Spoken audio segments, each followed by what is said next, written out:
The grant that has been awarded to UB on behalf of a consortium of 8 institutions is a big grant. It's $25 million over 5 years.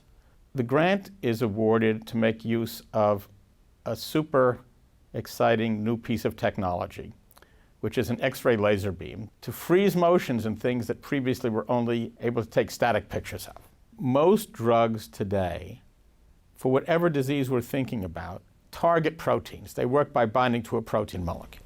You also have to be able to make a picture of this molecule, and that involves forming crystals. I'm using a green laser pointer that lots of people use in classrooms and lecture halls. And then I'm going to put in front of it a mock-up of a crystal, the kind of things that we use in our experiments. And you can see that on the screen, this makes a pattern of spots.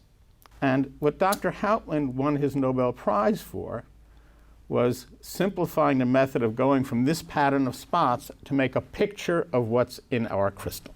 Imagine that you were watching a soccer game, and your eye was such that you couldn't really see the ball.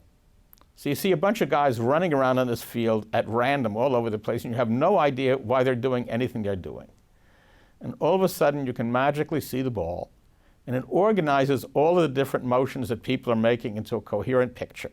And that's exactly what we're going to be doing with this beam, this string of flashbulbs that we're shooting at our crystals, is to organize motions that we now see blurred out or uncoordinated into a coherent picture of how all parts of the molecule are moving at the same time. So what's special about the new X-ray laser beam that we don't have now?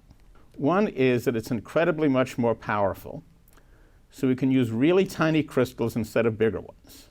And like diamonds, tiny ones are much more common than big ones, and so when we can use only tiny crystals, there are a lot more drug targets and other molecules that we'll be able to study. The kind of experiments we're hoping this beam will allow us to do will let us make real movies and see how this thing works, how the coordinated motions affect one another to give us a more complete picture.